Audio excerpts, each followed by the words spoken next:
हम लोगों की तरफ से, और बीजेपी सरकार नहीं रहेगा। तो युवा की तरफ से तो फिर कहा जा रहा है आपकी बार फिर मोदी सरकार। नहीं नहीं, ये और नहीं, हरगिज नहीं होगा। 2 करोड़ रोजगार देने के जो बात कहे थे मोदी जी, मैं उनसे आग्रह करता हूं कि 2 करोड़ में से अगर 200 लोगों को अगर ज्वाइनिंग मिली होगी, 200 नहीं, मान के चलिए 2 लाख लड़कों को ये मिल जाए तो मैं समझता कि हाँ मिला है, लेकिन 2 करोड़ रोजगार देने के बाद छोड़िए 2 लाख नहीं मिला। नमस्कार, मैं शहनवाज, आप देख रहे हैं सोसाइटी न्यूज। इस समय मैं मौजूद हूँ जंतर मंतर पर। जंतर मंतर पर जो युवा है बहुत ही लंबे समय से यहाँ पर प्रोटेस्ट कर रहे हैं। एसएससी जीडी के छात्र हैं। ये वही युवा है जिनको नरेंद्र मोदी सरकार में कहा गया था कि 2 करोड़ नौकरी मिलेगा। हम युवा से बात करते हैं कि इनकी क्या समस्या है और ये क्या सोचते हैं। क्या नाम है आपका? मेरा नाम राजकुमार है। मैं मध्य प्रदेश से हूँ। हम 2018 के कैंडिडेट हैं एसएससी जीडी के। हमने तीनों टेस्ट पास किए हुए हैं। हमने रिटर्न पास किया हुआ है, हमने फिजिकल भी पास किया हुआ है और मेडिकल भी पास हैं। लेकिन फिर भी हमको सरकार ने नौकरी नहीं दी है अभी तक। इसलिए हम जंतर मंतर पर पिछले 10 महीने से प्रोटेस्ट कर रहे हैं। हमें 15 दिन की यहाँ पे परमिशन मिली हुई है, तो हम प्रोटेस्ट कर रहे हैं यहाँ पे बैठ के, और देखते हैं आगे क्या होता है। मोदी सरकार में 2 करोड़ युवाओं को नौकरी का वादा किया गया था, क्या पूरा नहीं हुआ? अगर 2 करोड़ युवाओं को नौकरी मिलती तो हम सड़कों पे थोड़ी बैठते, हम भी नौकरी करते। आज हम तो मेडिकल पास है ना, हमको भी जॉब मिल जाती। तो आप लोग सरकारी नौकरी के पीछे क्यों भाग रहे हैं? पकौड़ा तलना भी रोजगार है, कहा अगर गया था। पकौड़ा तल लेते तो हम तो बिगड़ पड़े ही पकौड़ा तल सकते थे ना। कितना पैसा खर्च किया है इतना, और इतना पैसा खर्च करने के लिए पकौड़ा बेचे क्या? क्या लगता है आपको कि वादा जो सरकार का था वो पूरा नहीं हुआ? हाँ करती है, अगर वादा पूरा करती तो हम जॉब में होते आज। आगे आओ, दूसरे के पास। मैं असम से रहने वाला हूँ, असम से बिलोंग करता हूँ। आप लोग यहाँ पर हम लोग की सबसे बड़ी बात, जनरल ड्यूटी के लिए हम लोग रिटर्न पास किए, फिजिकल पास किए, मेडिकल क्वालिफाई किए। उसके दौरान 60,200 वैकेंसीज निकली थी, ठीक। उसमें से टोटल 54,000 लड़कों को फिलअप किया, आधे लड़कों को मतलब 55,000 लड़कों को छोड़ दिया। मेरे कहने का मतलब है कि जब हम ऑलरेडी पहले हर प्रोटेस्ट माना हर चीज़ को पार कर चुके हैं, तो हम लोग ज्वाइनिंग क्यों नहीं दी जा रही है? मुद्दा ये उठ रहा है कि जनरल ड्यूटी के लिए अगर 3 कट ऑफ निकलेंगे तो अदर ड्यूटी के लिए क्या होगा? जनरल ड्यूटी के लिए जब 3 कट ऑफ निकलना शुरू कर देगी, ये फर्स्ट सेकंड थर्ड करके, और जिसमें से 10 नंबर मेरिट बढ़ा कर लिया जाएगा, तो उसमें से बच्चों का भविष्य क्या होगा? आज की डेट में अगर जनरेशन ये कह रहा है कि 1 नंबर पॉइंट या 2 नंबर बढ़ता है या 0.0 से बढ़ता है, तो उसमें देखी जाती है कि चलिए 0.5 से चटा, चाहे 1 नंबर से चटा, उसकी बात अलग। जिसका 10 नंबर है, 5-5 नंबर है, उस हिसाब से अगर कट ऑफ में देखा जाए तो 10 नंबर बढ़ा के उसको छांट दिया जाए। यह कहाँ का अन्याय है? कितने समय कहाँ से के नहीं? प्रोटेस्ट चल रहा है प्रोटेस्ट 10 महीने से चल रहा है। और आगे कब तक चलेगा? आगे देखिए, जब तक ज्वाइनिंग नहीं होती तब तक प्रोटेस्ट चलता ही रहेगा। युवाओं को जो 2 करोड़ नौकरियां मिली, आपको लगता है कि 2 करोड़ रोजगार देने के जो बात कहे थे मोदी जी, मैं उनसे आग्रह करता हूँ कि 2 करोड़ में से अगर 200 लोगों को अगर ज्वाइनिंग मिली होगी, 200 नहीं, मान के चलिए कि 2 लाख लड़कों को ये मिल जाए तो मैं समझता कि हाँ मिला है, लेकिन 2 करोड़ रोजगार देने के बाद छोड़िए 2 लाख नहीं मिला। सबसे बड़ी बात है, देखिए सरकार जो, देखिए जो मेन फोकस होता है ना, जो अच्छी चीजें होती है उसको नहीं दिखाई जाती है, जो बाधित चीजें होती है उसको दिखाया जाता है, यानी कि जो फेक होता है उसको दिखा दिया जाता है, ठीक है। जो रियल में देखा जाए तो एक तरफ से जो नेगेटिव फील होने आती है उसको नहीं दिखा जाए। मेन पॉइंट होता है कि जो बच्चे आज सड़कों पर उतर चुके हैं, किस लिए उतर चुके हैं? आज रोजगार होता तो आज सड़कों पे आने की इच्छा होती नहीं होती है। आज की डेट में हमारे माँ बाप आसर लगाए बैठे हैं कि मेरा लड़का कल की डेट में ज्वाइनिंग करेगा, चाहे किसी लायक होगा तो हमारा सहारा बनेगा। फर्स्ट क्या टाइम लगता है मोदी सरकार युवाओं के लिए कुछ नहीं कर रही है? मोदी सरकार युवाओं के लिए करेगी तब जब सुनेगी तब। जब युवाओं के लिए जब कुछ सुनेगी ही नहीं तो करेगी कहाँ से? सबसे मेन मुद्दा है कि हमारे जितने लोग, जितने 8-10 महीने से हम लोग पड़े हुए हैं रोडों पे, तो हमारी बातों की क्यों नहीं सुना जा रहा? आखिर कमी क्या हम लोगों में? सारे देखिए सब प्रोटेस्ट मतलब हर चीज़ पास कर चुके हैं हम लोग।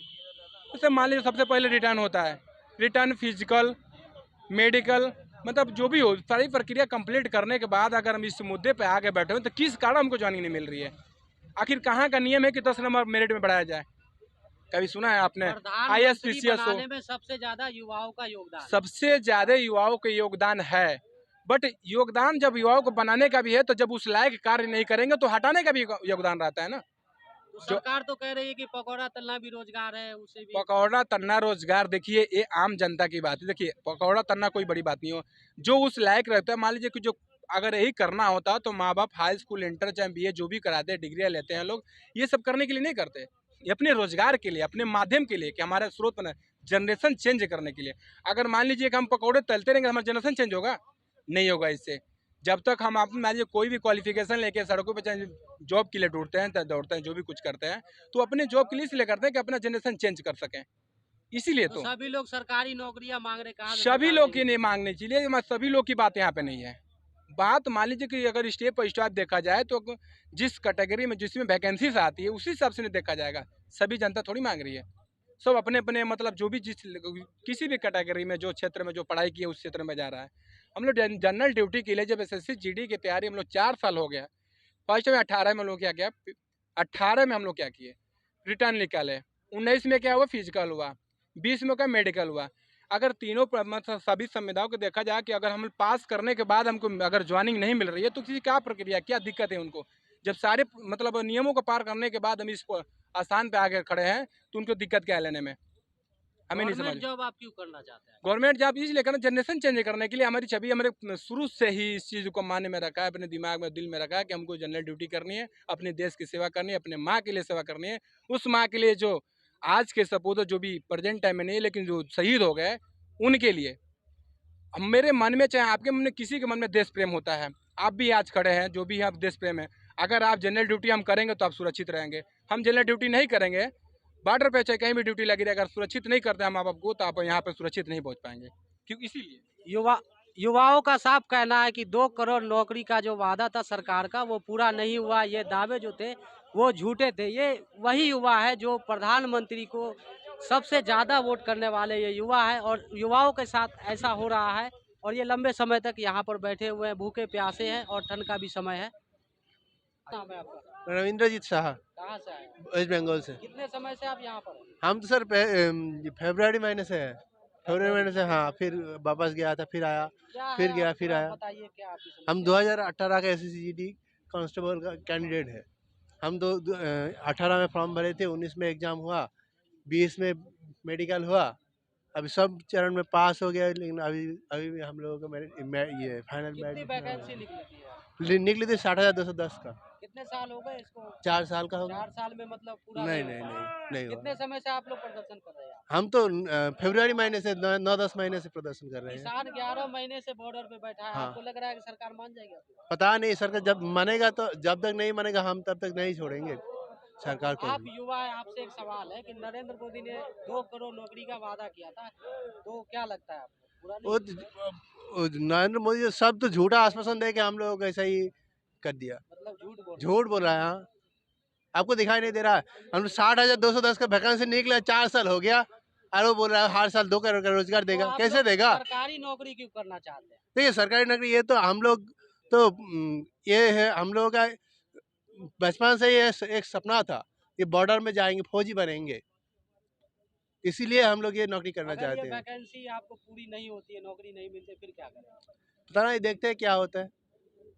सरकार की तरफ से ये भी कहा गया था कि और भी रोजगार युवा कर सकता है, पकौड़ा तलने का रोजगार है, और भी बिजनेस है। हाँ, सरकार भी वो काम कर ले। उनका क्या काम है? उनको वो लोग तो चेयर छोड़ के, कुर्सी छोड़ के वो भी ये काम कर ले। उन लोगों को बिजनेस बन गया ना। चाय बेच के प्रधानमंत्री हाँ, बने हैं ना, तो फिर आप भी तो कुछ फिर कर वो सकते कर हैं। प्रधानमंत्री का चेयर में बैठने का काम क्या है? तो आप भी फिर भी पकड़ा तलने लग जाओ, चाय बेचने लग जाओ।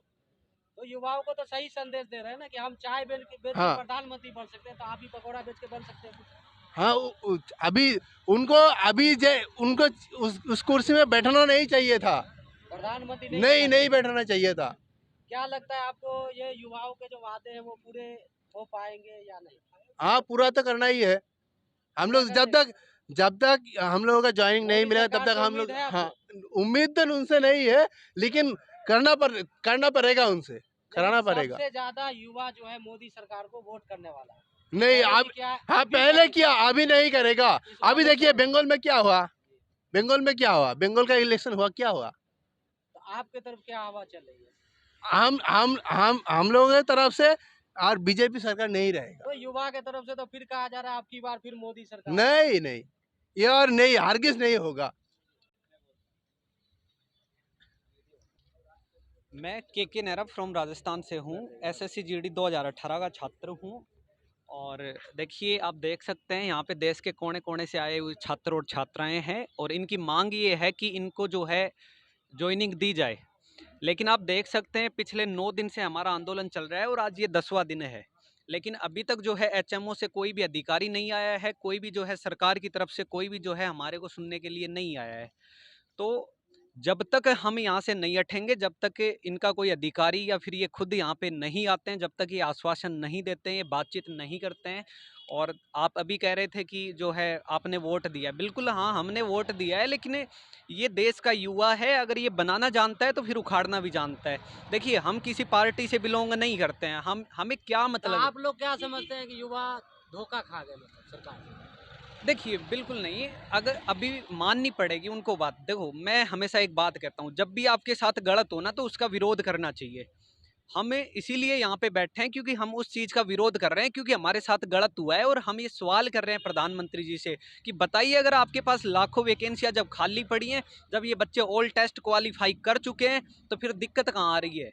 इनको दो ना आप। तो तो वही किसान भी तो 11 महीने से बैठा है, वो उसका तो सुन नहीं रहा है सरकार। देखिए, आप तो मैं कहते हैं। देखिए, ये भी किसानों के ही बच्चे हैं और सुननी पड़ेगी। अगर वो नहीं सुनेंगे तो उसका फिर उनको खामियाजा चुकाना पड़ेगा और आपने देखा भी होगा, चुकाना पड़ा है और पड़ेगा। तो कहाँ हाँ, चुकाना पड़ा? कैसे नहीं? तो आप देखो सरकार ना। तो बन रही है स्टेट में, फिर जीत रही है भाजपा। नहीं, नहीं, नहीं, अगर देखो, किसानों की और ये युवाओं की अगर आवाज़ को नहीं सुना जाएगा तो फिर ये युवा और ये किसान इनकी नहीं अभी सुनेगा। चुनाव के नतीजे आए, उसमें भी भाजपा अच्छा प्रदर्शन कर रही है। नहीं आई, बंगाल में कहाँ पे आई बताओ? अभी भी हमारे वो राजस्थान में हुए हैं, वहाँ भी कांग्रेस। लेकिन मैं फिर कहता हूँ कि हमारे को जो है राजनीति से मतलब नहीं है, लेकिन इन युवाओं की आवाज़ को अगर नहीं सुना गया, देखिए, प्रधानमंत्री जी हमेशा अपने मन की बात करते हैं। अरे कभी तुम आओ ना, इनके पास बैठो ना, तुम बॉर्डर पे जाते हो, ये भी तो सिर्फ एक मोहर लगने की देरी है। ऑल टेस्ट क्वालीफाई करके बैठे हैं। अभी आप इनसे पूछ रहे थे कि आप सरकारी नौकरी में क्यों करना जाना चाहते हैं। भाई साहब, मैंने सिर्फ एक ही फॉर्म भरा था, SSC GD। वो इसलिए क्योंकि मेरे अंदर देश के लिए शहीद होने का जोश, जज्बा, जुनून था, इसलिए। बाकी मेरे को नौकरी की जरूरत नहीं है, लेकिन वो देश के लिए सेवा करने का तो जो मोदी सरकार तो युवा के लिए बहुत अच्छा काम कर रही है, फिर युवा कह रहे हैं कि उन्हीं को हम प्रधानमंत्री देखना चाहते हैं। कौन कह रहा है? युवा कह रहे हैं कुछ, और नहीं, आपका नहीं, जो अगर विचार है वो हमारी अलग है। बात को अगर सुना जाता है तो हम बिल्कुल जो है प्रधानमंत्री जी को वोट देंगे, लाइफ टाइम देंगे। लेकिन अगर हमारी बात को अगर नहीं सुना गया आज, तो देखिए, ये 55,000 कैंडिडेट, इनके पीछे 5 लाख लोग और जुड़े हैं और 5 लाख लोगों के पीछे अगर एक के पीछे अगर 10 भी है ना, तो ये 50 लाख का परिवार है और ये इनको खामियाजा चुकाना पड़ेगा अगर मतलब इनकी आपका आवाज को नहीं कहना ये सुना है कि गया। अभी बात मान ले, फिर सरकार बनने के बाद 5 साल हम प्रदर्शन करेंगे, फिर पीएम देखना चाहते हैं। देखिए, प्रदर्शन, मैं तो कह रहा हूँ, कोई किसी की भी सरकार हो ना, प्रदर्शन ही कर रहे हैं। पहले तो साला वैकेंसी नहीं निकलती है, उसके लिए जो है प्रोटेस्ट करो। निकल गई तो फिर उसकी एग्जाम नहीं होती, उसके लिए प्रोटेस्ट करो। एग्जाम हो गई, रिजल्ट नहीं आता, उसके लिए जो है आंदोलन करो। और रिजल्ट आ गया तो ज्वाइनिंग नहीं मिलती। अब देखो ना, देश के कोने कोने से यहाँ पे छात्र और छात्राएं मौजूद हैं, क्यों कर रहे हैं? अरे इन्होंने ऑल टेस्ट क्वालिफाई कर लिए, फिर भी जो है आंदोलन कर रहे हैं, क्यों? क्योंकि इनको अभी तक जो है इनको ज्वाइनिंग नहीं मिली है। सरकार के पास लाखों वैकेंसियां खाली है, ये बात जो है तो और भी तो युवाओं की रोजगार करते हैं। कर सकते हैं, फिर सरकारी नौकरी पर सब युवा सरकारी नौकरी मांगेंगे तो कहाँ से सरकार दे पाएगी? भैया, हमारा संविधान ये कहता है कि अगर आपके पास योग्यता है तो इस केंद्र सरकार की ये जवाबदेही बनती है कि आपको जो है रोजगार देगी। तो हमारे पास वो योग्यता है, हमने ऑल टेस्ट क्वालिफाई करें, तो फिर दिक्कत कहाँ आ रही है? ये केंद्र सरकार की जवाबदेही नहीं है क्या? सरकार ने युवाओं को संदेश दिया था कि पकौड़ा तल के भी या छोटा मोटा बिजनेस करके भी युवा आगे बढ़ सकता है। तो फिर ये प्रधानमंत्री जी चाय बनाते ना, फिर ये कैसे प्रधानमंत्री जी तो बन वो तो गए? चाय बेच के प्रधानमंत्री बन तो गए। कैसे बन गए, क्यों बन गए वो? अरे हम साला पकोड़ा तले, हम हमें हमारा अधिकार नहीं तो है क्या? आप भी तो बन जाओगे नहीं तो कुछ हमारा छोटा मोटा अधिकार नहीं काम है क्या? करके। कुछ बड़ा सपना दे। हमने जब ऑल टेस्ट क्वालिफाई करें तो क्या दिक्कत हो गई? जब कोरोना की वजह से 80% बच्चे ओवरेज हो गए, तो क्या ये प्रधानमंत्री जी का दायित्व नहीं बनता, उनका फर्ज नहीं बनता? अरे परिवार की जिम्मेदारी एक मुखिया पे होती है। भारत क्या है? भारत एक परिवार है, और परिवार के तो मुखिया आप कौन है? लोगों की प्रधानमंत्री मांगे जी। नहीं मानी जाती है तो कब तक चलाएंगे प्रोटेस्ट? भैया, तब तक चलेगा जब तक ये नहीं मानेंगे, और नहीं मानेंगे तो आने वाले टाइम में इनको विकराल रूप देखने को मिलेगा, क्योंकि ये देश का युवा है, किसी से डरने वाला नहीं है, घबराने तो वाला नहीं है। सरकार को आप क्या संदेश देना चाहते हैं? सरकार को सीधा संदेश है, अगर इन युवाओं की आवाज नहीं सुनोगे तो ये युवा तुम्हारी आवाज नहीं सुनेगा। अपने मन की बात हमेशा करते रहते हो, इन युवाओं के मन की बात सुन लो, यहाँ आके जो है इनसे बातचीत कर लो, इसी में तुम्हारी भलाई है। और अगर नहीं तो इनको समझ, युवाओं को वादा करके आए थे कि हम युवाओं के लिए बहुत अच्छा बेहतर करेंगे, जॉब देंगे, सब कुछ देंगे, फिर क्या लग रहा है? हाँ तो कर रहे हैं ना, चारों तरफ देख नहीं रहे क्या आप? एडवर्टाइजमेंट बड़े बड़े लगा रखे हैं, 4.5 लाख दे दिए, अच्छा, 2 आप करोड़ ये दे बताइए, दिए। किसान लंबे समय से बैठा हुआ है, वो सही है या गलत है? किसान जो बैठे हैं। देखिए, मैं उसके बारे में कुछ नहीं कहना चाहता। करने आया हूँ मैं अपने अधिकार के लिए, मैं अपने हक के लिए, क्योंकि मेरे संविधान ने मेरे को ये अधिकार दिया है, इसलिए मैं अपनी आवाज उठाने आया हूँ। किसान जो बैठे हैं लंबे समय से, उनकी मांग जो है जायज है, सही है या गलत है? वो देखिए, आप बताइए। सुननी चाहिए, उनसे वार्तालाप होनी चाहिए सरकार की, और उस पे भी जो है एक, मैं समझता हूँ कि कॉम्प्रोमाइज होना चाहिए। उनकी भी बात को, अगर वो 11 महीने से बैठे हैं तो कुछ ना कुछ तो होगा। तो सरकार को क्या लग रहा है, उनकी भी बातें मान लेनी चाहिए किसानों की? बिल्कुल बातचीत करनी चाहिए। और इस देश में जो भी, अगर देखो, जंतर मंतर हमारी पवित्र भूमि है, यहाँ पे कौन आता है? ये भूमि इसलिए बनाई गई है कि भैया, अगर तुम्हारा कोई दर्द है, अगर तुम्हारी आवाज को अगर कोई नहीं सुन रहा है, तो तुम जंतर मंतर पे आओ, अपनी आवाज उठाओ, यहाँ से जो है तुम्हारी सुनवाई होगी। लेकिन हम तो पिछले 10 दिन से बैठे हैं और 10 महीने से हमारी लड़ाई चल रही है, आज तक हमारी आवाज को नहीं सुना गया। और जब भी हम तो बात करते हैं, पहली बार जो है हमारे को परमिशन मिली है, पता नहीं कितनी बार तो लाठीचार्ज हो गया, कितने बुरे तरीके से जो हमारे साथियों के साथ टॉर्चर अगर हुआ। मांगे नहीं माने जाते युवाओं का, तो अगले जो लोकसभा चुनाव है उसमें आप किसको प्रधानमंत्री देखना चाहते हैं? अरे चुनाव छोड़िए, मैं कह रहा हूँ, अगर हमारी मांग नहीं मानी गई तो इनको अभी हम दिखाएंगे कि युवा की ताकत क्या होती है, युवा क्या कर सकता है। अरे भारत विश्व का सबसे ज्यादा युवा वाला देश है। विश्व में अगर सबसे ज्यादा युवा अगर कहीं है ना, तो वो भारत में है। तो हम जानते हैं हमारी ताकत को, और प्रधानमंत्री जी को हमने बनाया, उन्होंने हमारे को नहीं बनाया है। देखिए, युवाओं का साफ कहना है कि जब हम सरकार बना सकते हैं तो सरकार को हम हटा भी सकते हैं।